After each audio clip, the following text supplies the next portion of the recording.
오늘도 우리 주 예수 그리스도 안에서 잘 될 수밖에 없는 여러분들에게 우리 하나님의 크시는 총과 축복이 함께 하시기를 주의 이름으로 축원합니다. 이 시간에는 용서받은 은혜, 용서하는 은혜, 그런 제목으로 함께 은혜를 나누고자 합니다. 이 세상의 모든 사람들은 너나 할 것 없이 용서받아야 할 허물과 죄가 있습니다. 그렇지 않은 사람은 한 사람도 없습니다. 하나님이 천지 만물을 창조하시고 마지막 아담과 하와를 친히 손으로 지으셨습니다. 그리고 보기에 너무 좋으셨습니다. 그는 인류의 조상이었습니다. 그런데 그에게도 용서받아야 할 허물과 죄가 있었습니다. 하나님이 이 세상을 물로 심판한 이후 노아의 8 식구가 살아남았습니다. 노아는 당대 의로운 사람이고 얼마나 훌륭했으면 완전한 사람이라고 하나님이 말씀하셨습니다. 그는 일평생 하나님과 동행했었고 악에서 떠난 그런 사람이었는데 그에게도 용서받아야 할 허물과 죄가 있었습니다. 아브라함은 우리 믿음의 조상입니다. 그는 복의 근원이 된 사람입니다. 모든 그리스도인들과 그리스도교 밖의 사람들조차도 그를 존경하고 그를 추앙합니다. 그럼에도 불구하고 아브라함에게도 용서받아야 할 허물과 죄가 있었습니다. 다윗은 이스라엘 최고의 성군입니다. 이보다도 훌륭한 왕이 있을 수가 없습니다. 이스라엘 백성들이 가장 존경하는 인물 첫 번째가 다윗 왕입니다. 그런데 그에게도 용서받아야 할 허물과 죄가 있었습니다. 베드로는 예수님의 제자 중에 제자입니다. 그래서 그를 일컬어 수제자라 그렇게 부르는데 천하의 모든 그리스도인들이 존경하며 그를 칭송합니다. 그러나 그에게도 용서받아야 할 허물과 죄가 있었습니다. 사도 바울은 사도 중에 사도입니다. 제가 개인적으로 생각하기는 구약에 나오는 모든 선지자들과 시장에 나오는 그 어떤 사도를 다 모아놓고 사도 바울과 견주어 볼 때에 이만한 사람이 없습니다. 가장 위대한 사도였습니다. 그러나 그에게도 용서받아야 할 허물과 죄가 있었다라고 하는 사실입니다. 로마서 3장 10절에 보면은 의인은 없나니 곧 하나도 없다 그렇게 했습니다. 그러니 이 지구상에 살다 간 사람, 살고 있는 사람, 앞으로 태어나서 살아갈 사람, 그 모든 사람은 남녀노소 빈부귀천 유무식을 불문에 붙여놓고 동양인이건 서양인이건 백색인이건 확인종이건 회색인종이건 상관없이 다 하나님 앞에서 죄인이라고 하는 사실입니다. 그런데 그 중에 내가 포함되어 있다는 것을 잊어서는 안 됩니다. 성경 말씀에 보면은 죄의 결과는 저주이고 죄의 결과는 형벌이고 죄의 결과는 사망이라 그렇게 했습니다. 털끝만큼의 죄가 있어도 그 죄의 결과는 사망입니다. 로마서 6장 23절에 죄의 싹은 사망이요 라고 했습니다.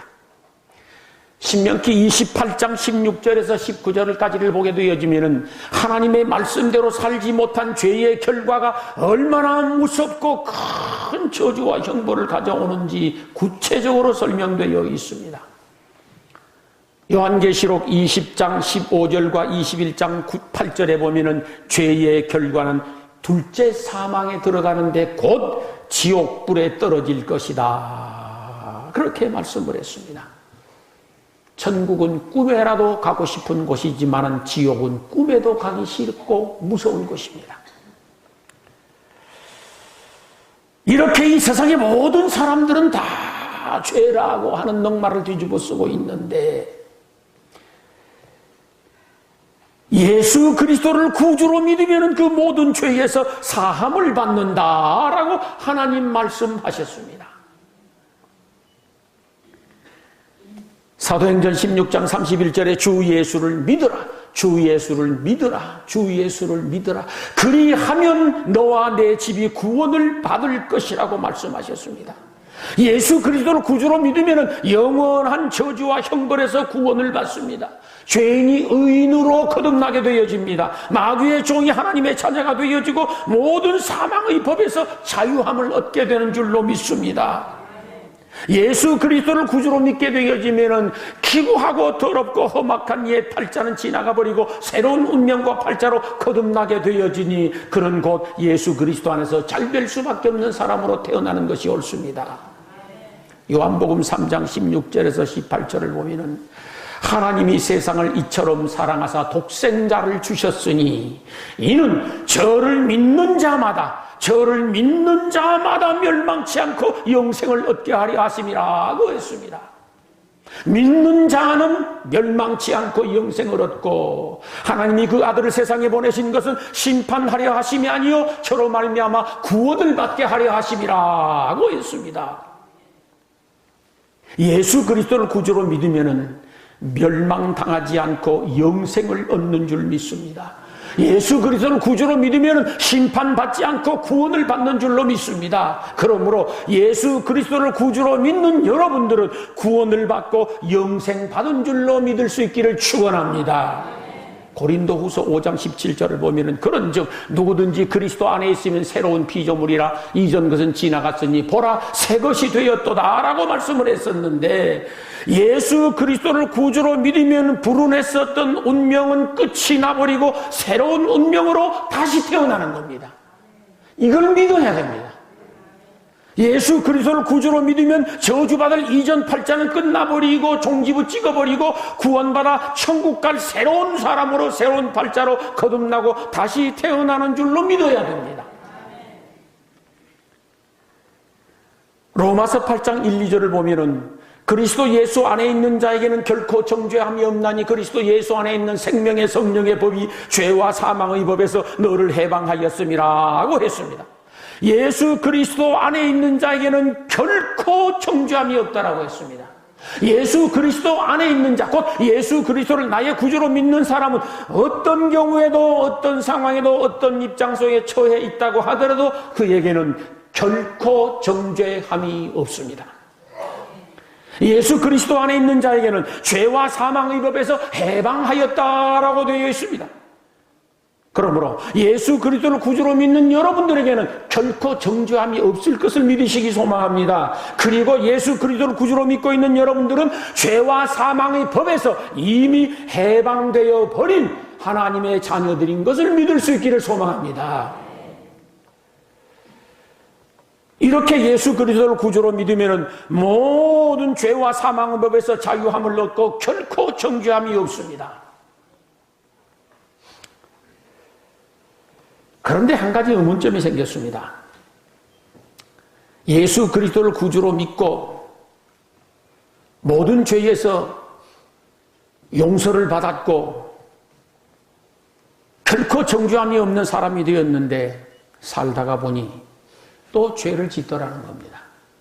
이미 거듭나버린 운명, 이미 다시 태어난 사람, 마귀의 종에서 하나님의 자녀가 된 사람, 지옥 갈 사람이 천국 갈 사람으로 거듭나버렸는데도 불구하고 삶을 살아가다가 보니 나도 알게 모르게 또다시 죄를 범하고 또다시 하나님의 마음을 아프게 하고 또다시 예수님을 새로운 십자가에 못 박고 또다시 성령을 근심시켜드리는 날들이 많더라는 사실이에요.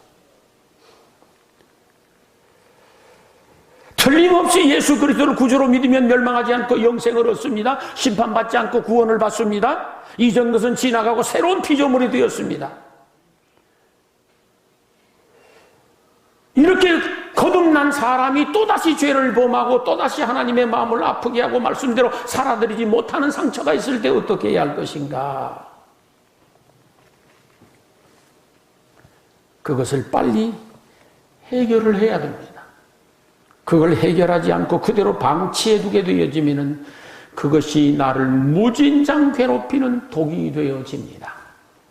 여호수아 23장 13절에 보면은 허물과 죄는 너희에게 올무가 되고 너희에게 덫이 되어지고 너희 옆구리에 채찍이 되어지며 너희 눈에 가시가 될 것이라 그랬습니다.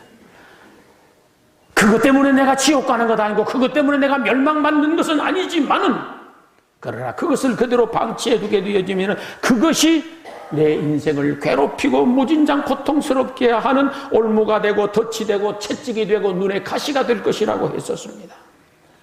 허물과 죄를 방치해두게 되어지면 혹독한 대가를 치를 수밖에 없습니다. 허물과 죄를 그대로 방치해두게 되어지면 그것이 올무가 되어져서 내 인생의 숨통을 조이는 것입니다. 그걸 그대로 방치해두게 되어지면 그게 덫이 되어져서 내 인생의 발목을 잡아서 앞으로 못 나가게 만들어버리는 겁니다. 그 허물과 죄를 방치해두게 되어지면 그것이 채찍이 되어져서 내 인생을 아프고 고통스럽게 합니다. 그것이 내 눈에 가시가 되어져서 내 인생을 끝없이 찔러대는 것이 옳습니다. 그래서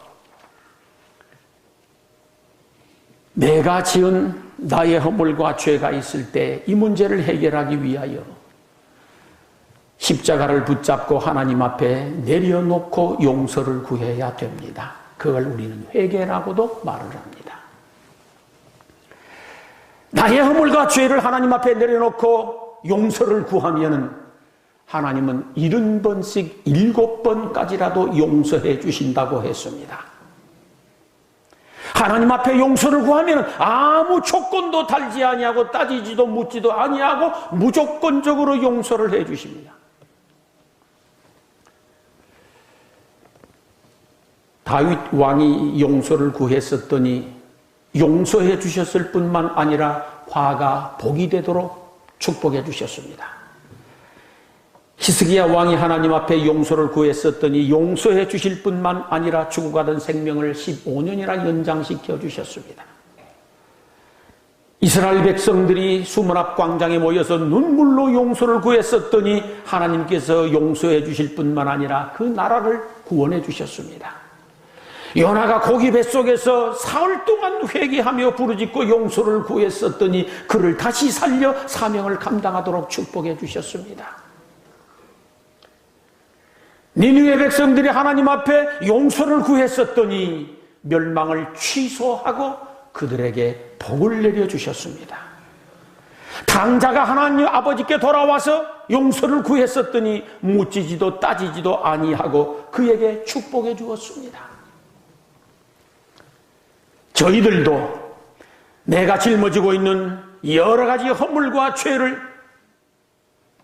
십자가 밑에 내려놓고 용서를 구하면 70번씩 7번까지라도 용서해 주시는 줄 믿습니다. 주님은 오늘도 말씀하십니다. 수고하고 무거운 짐진 자들아 다 내게로 오라.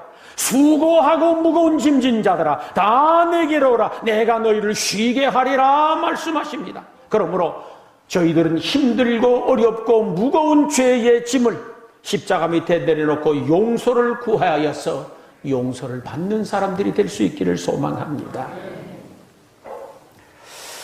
제가 살아오면서 경험하는 것 중에 하나는 하나님께 용서를 구했습니다.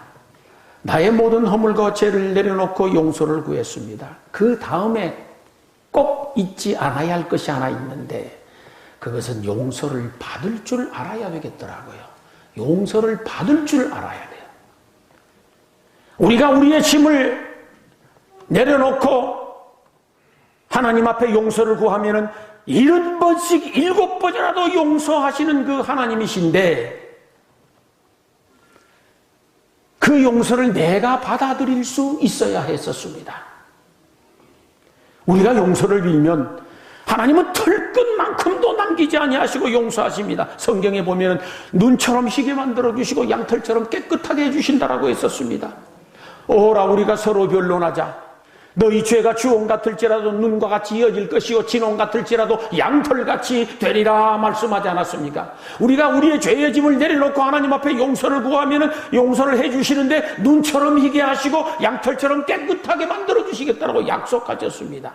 용서를 빌면 도말해버리시고 기억지도 아니하신다 그랬습니다. 나곧 나는 나를 위하여 네 죄를 도말하는 자니 네 죄를 기억지 아니할 것이라고 하셨습니다.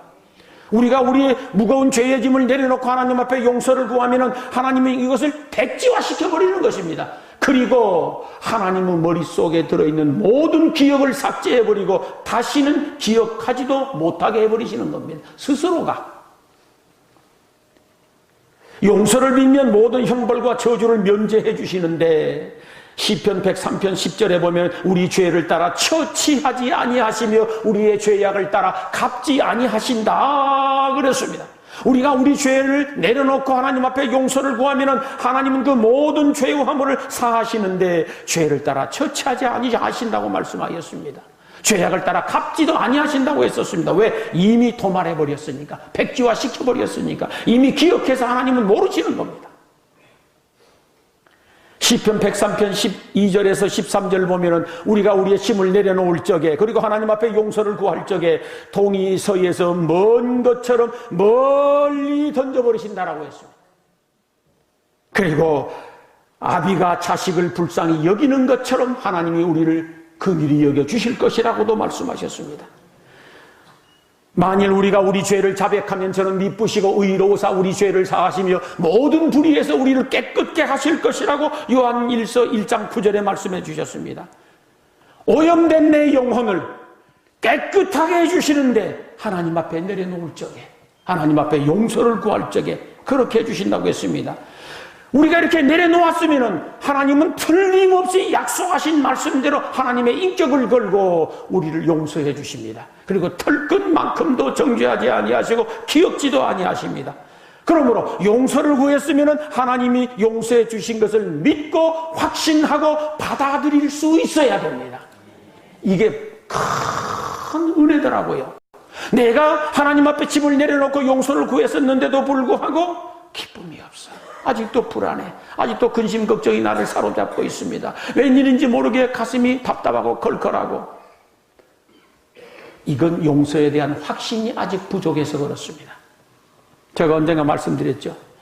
무엇인가 어떤 기도의 제목을 하나님 앞에 다 내려놓고 온전히 맡겼으면 평안한 마음이 오는데 맡긴다고 기도는 하긴 했었는데 아직도 마음이 편안하지 못해. 아직도 답답해. 아직도 근심 걱정이 남아있어. 그것은 첫째, 안 맡겼거나 둘째, 덜 맡긴 거예요. 용서를 내가 구했으면 하나님은 용서해 주신다고 약속하셨으니까 그 하나님의 약속을 믿어야 됩니다. 용서를 구하는 것도 중요하지만 용서를 받아들이는 것도 중요함을 깨달아야 되겠더라고요. 하나님에 대한 신뢰감, 말씀에 대한 온전한 신뢰감, 그것이 있을 때에 내가 하나님의 용서를 받아들일 수 있고 그리고 속죄의 은총을 누리고 찬송하며 살아갈 수가 있습니다. 제가 자주 드리는 예인데 어린 자녀가 무엇을 잘못해서 엄마에게 용서를 빌었습니다. 엄마 제가 이러고 저러고 해서 잘못했어요. 용서해 주세요. 그래서 엄마가 그래 나 다 용서해 줄게 걱정하지 말고 그래서 앞으로 잘해 그랬습니다. 그랬으면 끝났잖아요. 이제 엄마가 알았어 내가 용서해 줄게 앞으로 잘해 그랬으면 끝난 거예요. 이제 그런데 아이가 조금 있다가 엄마 진짜 나 용서해 주는 것이지 내가 잘못해서 용서해 주세요. 알았어 그래 걱정하지 말어. 조금 있다가 또 찾아 엄마 진짜 내가 잘못했어요 용서해 주세요. 그쯤 되면 이걸 어째야 돼요? 저는 틀림없이 쥐어박습니다. 그건 쥐어박아야 맞는 거예요. 그건 왜냐? 왜 엄마 말을 못 믿냐고.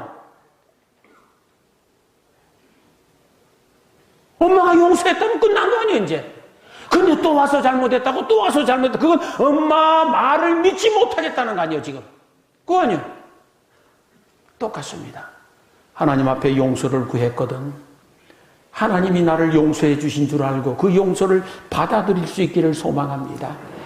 그럴 때 얼마나 기쁨이 넘치고 감사가 넘치고 찬양이 넘치는 줄 모릅니다. 용서의 확신이 있으면 확실히 감사할 수 있습니다. 용서의 확신이 있을 때에 기쁨이 있고 용서의 확신이 있을 때 기도가 있고 용서의 확신이 있을 때 희망도 가질 수 있고 삶의 용기도 있고 삶을 행복하게 살아갈 수도 있습니다. 그러나 용서의 확신이 없으면 웬일인지 모르게 자꾸 근심이 파도처럼 밀려와서 나를 음습해버리고 내 마음을 답답하게 만들고 내 미래에 꿈을 꾸지 못하게 만들고 그렇습니다. 용서를 빌었으면 하나님을 믿고 용서를 받아들일 수 있기를 소망합니다. 그 확신 때문에 기뻐하고 찬양하고 즐겁게 살며 행복하게 살아갈 수 있게 되기를 주의 이름으로 축원합니다. 용서받은 사람이 어떻게 살아야 되느냐? 이미 말씀드린 대로 먼저 기쁘게 살아야 됩니다. 세상 모든 근심 다 짊어지고 살아가는 사람처럼 온갖 우거지쌍해가지고 살지 마시고 모든 허물과 죄를 용서받았다라고 하는 건 저주의 팔자에서 잘될 팔자로 운명도 바뀌어졌고 지옥 갈 사람이 천국 갈 사람으로 바뀌어졌고 마귀의 종이 하나님의 자녀가 되었은즉 이제는 기뻐하며 살아야 되지 않겠습니까? 항상 기뻐하라. 내가 다시 말하노니 기뻐하라. 하나님은 늘 기뻐 살라고 말씀하셨는데 왜 그랬는가를 가만 생각해 보니까 내가 너의 모든 허물과 죄를 다 용서했으니까 이제는 기쁨으로 살라고 말씀하시는 겁니다.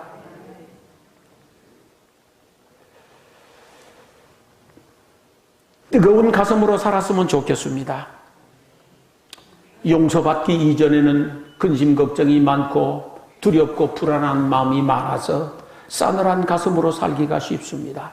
그러나 하나님의 사랑과 십자가의 은총으로 내가 용서를 받았다는 확신을 가졌다고 하면은 뜨거운 가슴으로 살아야 되지 않겠습니까? 냉랭히 식은 가슴으로 어떻게 이 소중한 인생을 마칩니까? 그럴 수는 없지 않습니까? 이 세상에서 유일무이한 하나밖에 없는 내 목숨입니다. 천상천하에 하나밖에 없는 내 목숨입니다. 세상에 어떤 것과도 바꿀 수 없는 소중한 목숨입니다. 아니 예수님의 목숨과 아니 하나님의 목숨과 맞바꿀 만큼 소중한 내 목숨입니다. 하나밖에 없는 1라운드 게임입니다. 이 하나밖에 없는 내 인생을 어떻게 싸늘하게 식은 가슴으로 살 수가 있겠습니까? 뜨거운 가슴으로 살아야 됩니다. 뜨거운 가슴으로 살아야 됩니다. 용서받기 이전에는 싸늘한 가슴으로 살았다고 하더라도 용서의 확신이 있다고 하면 뜨거운 가슴으로 살아야 됩니다. 절망 중에 살지 말고 희망 가지고 살아야 됩니다. 지금까지는 두려운 마음으로 살았다고 하더라도 이제 용서의 확신이 있다고 하면 평안한 마음 가지고 살아갈 수 있기를 소망합니다. 오늘 또 우리 하나님은 저희들에게 원하십니다. 네가 용서받은 확신이 있다고 하면 기쁨으로 살아라. 감사하며 살아라. 그리고 뜨거운 가슴을 가지고 인생을 열심히 살라고 말씀하십니다. 그리고 용서받은 확신이 있거든 정죄하지 말고 누군가를 용서하며 살아야 될 줄로 믿습니다. 사실 그러지 않습니까? 모든 사람 너나 할 것 없이 용서받아야 할 허물과 죄도 있지만 누군가에게 용서해 주어야 할 아픔과 상처도 있는 것입니다. 그거 없는 사람이 누가 있겠어요? 다 있는 것이거든요.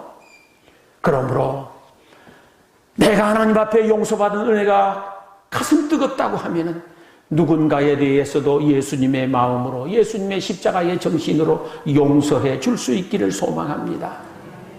정죄하면은 하나님도 마음 아프고 내 마음도 상처를 입고 내 몸의 병도 커지고 가정도 불행해지고 내 인생살이 자체가 어두워져 버립니다. 사실 우리는 그 누구에 대해서도 정죄할 만큼 의로운 사람이 안 된다는 것을 알아야 됩니다. 누가복음 8장 1절에서 8절을 보면은 가늠하다 현장에서 붙들린 여인의 사건이 나옵니다. 서기관들과 바리새인들을 필두로 해서 수많은 사람들이 가늠하다 현장에서 붙들린 여인을 개처럼 끌고 와서 예수님 앞에 내동댕이 쳤습니다.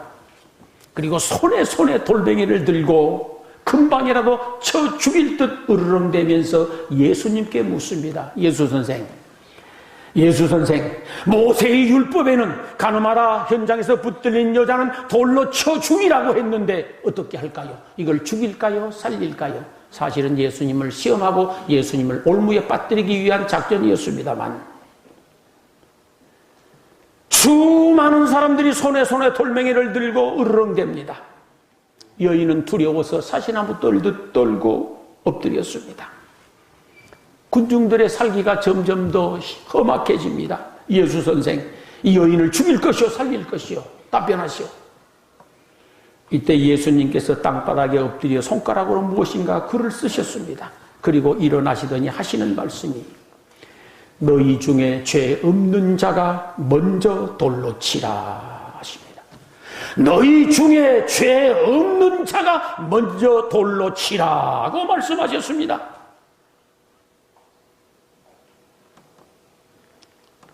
누군가에 대하여서 정죄할 만큼 죄 없고 거룩하고 의로운 사람이 있다고 하면 그 사람이 돌을 들어 먼저 이 여인을 치라고 말씀하십니다. 예수님의 말씀이 떨어지는 순간 사냥개처럼 으르렁거리던 수많은 군중들이 일순간에 쥐죽은 듯 조용해져 버렸습니다. 모두 다 양심의 가책을 받았다 그랬습니다. 자기 자신을 돌아보니 내가 돌을 들어 저 여인을 쳐 죽일 만큼 의로운 사람이 못 된다는 것을 깨닫게 된 것입니다. 어른으로부터 젊은이에 이르기까지 손에 든 돌멩이를 맥없이 떨어뜨리고 어디론지 한 사람 한 사람 사라지기 시작합니다. 어른들이 먼저 돌을 놓았습니다. 그것은 무슨 의미냐? 철들고 속 깊은 사람이 먼저 정죄의 돌멩이를 놓는 것입니다. 그 많은 사람이 다 떠나고 드넓은 광장에 여인과 예수님만 남았습니다. 여인은 아직도 두려워 떨면서 고개를 들지 못하고 있습니다. 예수님께서 침묵을 깨뜨리시고 여인에게 묻습니다. 여자여, 너를 고발하던 사람이 어디 있느냐? 또 너를 정죄하는 자들이 어디 있느냐? 그때서 여인이 고개를 들고 주변을 살펴본 적 아무도 없습니다. 그들이 떨구고 간 돌멩이만 여기저기 나뒹굴고 있습니다. 이때 예수님께서 말씀하십니다. 나도 너를 정죄하지 아니하노니 가서 다시는 죄를 범치 말라. 나도 너를 정죄하지 아니하노니 가서 다시는 죄를 범치 말라 합니다. 그날 이후 이 여인은 일평생 예수님을 섬겼을 것이고 예수님 증거하며 살다가 천국 갔을 것이라고 저는 믿습니다. 용서받은 확신 있는 사람은 누군가에 대하여 용서하고 살아야 됩니다. 그게 은혜입니다. 용서받는 것도 은혜이지만 용서하는 것도 큰 은혜인 줄 믿습니다. 그게 십자가입니다. 그게 하나님의 사랑입니다. 십자가의 정신은 70번씩 7번이라도 용서하는 것이 옳습니다. 그래서 십자가의 길이 힘들고 어렵고 험악한 것이 옳습니다. 사실 용서하기가 그렇게 쉬운 것은 아니지 않습니까? 그래서 그게 십자가의 길인 거예요.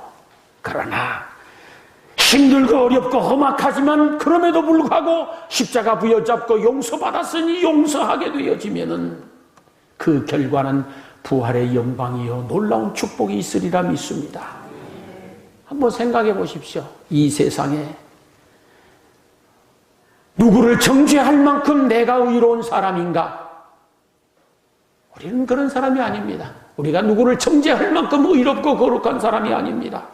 모두 다 만삭되지 못해서 난자같고 상한 갈대 같고 꺼져가는 심지 같은 사람들이요, 사도 바울의 말을 빌리자면 죄인 중에 괴수 같은 사람들입니다. 그러므로 내 눈에 들보가 있음을 깨닫고 도리어 누군가를 용서해주고 사랑해주고 그리해서 함께 하나님의 은혜를 받는 그런 축복이 있기를 축원합니다. 다윗이라고 하는 분은 하나님을 무척 사랑하는 사람이라서 하나님의 사랑도 받았었지만 그가 큰 복을 받게 된 근거가 무엇이냐고 하면은 원수를 사랑했었기 때문이었습니다. 사울 왕이 다윗을 시기해서 끝까지 다윗을 죽이려고 쫓아다닙니다. 날마다 시퍼렇게 칼을 갈고 군사를 동원해서 다윗처럼 죽여야 된다라고 날이면 날마다 추격전을 벌였습니다. 그런데 다윗은 끝까지 사울 왕을 용서했었습니다. 끝까지 악을 선으로 갚은 것입니다. 그날 이후 성경 사무엘하 3장 1절에는 다음과 같이 증언을 하고 있습니다. 다윗은 점점 흥하여 가고 사울의 집은 점점 망하여 가더라 그랬습니다. 정죄하고 죽이려 했었던 사울 왕의 집은 점점 망하여 가고 끝까지 용서하고 악을 선으로 갚았었던 다윗의 집안은 점점 흥해 가더라고 말씀하셨습니다. 누군가를 용서하는 것은 축복입니다. 은혜 중에 은혜인 줄로 믿습니다. 잠언 25장 21절에서 22절을 보면은 하나님은 용서하는 사람에게 상을 주신다 그랬습니다. 네 원수가 배고파 하거든 식물을 먹이고 목말라 하거든 물을 마시우라. 그리하는 것은 핀 수추로 그의 머리에 놓는 것과 일반이요 여호와께서는 네게 상을 주시리라 그랬습니다. 그러므로 누군가를 용서해 주는 이것이 축복인 줄 알고 용서해 주는 것이 은혜인 줄 믿고 살려주고 세워주고 용서해 줌으로 말미암아 하나님의 사랑을 받고 은혜를 받고 복을 받아 다윗처럼 다윗의 집안처럼 흥황해지는 복 받게 되시기를 주의 이름으로 축원합니다. 사랑하는 성도 여러분, 이 세상의 모든 사람들에게는 용서받아야 할 것도 있지만 용서해 주어야 할 것들도 같이 짊어지고 살지 않습니까? 용서받아야 할 죄가 있다고 하면 하나님께 내려놓고 용서받을 수 있기를 소망합니다. 용서해 주어야 할 것이 있다고 하면 십자가의 사랑으로 또 믿음으로 그를 용서해 줄 수 있기를 소망합니다. 더 나아가 여러분 스스로도 용서해 주십시오. 우리가 살다가 보면 내가 나를 정죄하는 경우들이 비일비재합니다. 그래서 속이 상하고 큰 상처를 입고 고통을 당하고 잠을 이루지 못하는 때도 많이 있지 않습니까? 하나님 앞에 내려놓고 내 스스로를 용서해 줄 수 있기를 소망합니다. 누가 나를 정죄하는 것보다도 내가 내 자신을 정죄하는 것이 가장 무서운 독이 되어집니다. 그러므로 여러분 스스로를 용서해 주시되 하나님의 사랑으로 십자가의 마음으로 나를 용서해 주어야 됩니다. 박 목사야, 나는 너를 용서해. 하나님이 너를 용서하셨듯 예수님이 너를 용서하셨듯 나도 너를 용서해 주시기 바랍니다. 그리고 내가 나를 용서했거든 확신할 수 있기를 소망합니다. 그리고 기쁨으로 당당하게 일어서서 힘차게 살아가야 될 줄로 믿습니다. 오늘 본문에 베드로가 예수님께 묻듯 이 시간에 저희들도 예수님께 한번 물어봅니다. 예수님, 형제가 나에게 잘못했을 때에 몇 번이나 용서하면 되겠습니까? 7번까지 용서하면 되겠습니까? 우리는 보통 몇 번까지 용서한다 그럽니까? 삼시세판이요. 그 이상은 용납이 안 되는 거예요, 우리는. 베드로처럼, 아니 예수님 그러면 내가 7번까지 용서하면 되겠습니까? 라고 질문을 해봅니다. 예수님의 답변은 그때나 지금이나 유일하고 통일합니다. 아니야. 70번씩 7번이라도 용서해야 하느니라. 이것이 십자가의 정신입니다. 이것이 하나님의 사랑입니다. 그 사람에게는 더 좋은 미래가 준비되어 있을 것을 저는 믿습니다. 그 사람에게는 부활의 축복이 찾아올 것이 옳습니다. 그러므로 우리 모두 다 용서받는 은혜도 있고 용서하는 은혜도 있어서 하나님의 놀라운 축복으로 충만한 삶을 살아가게 되시기를 주의 이름으로 축원합니다. 기도하시겠습니다.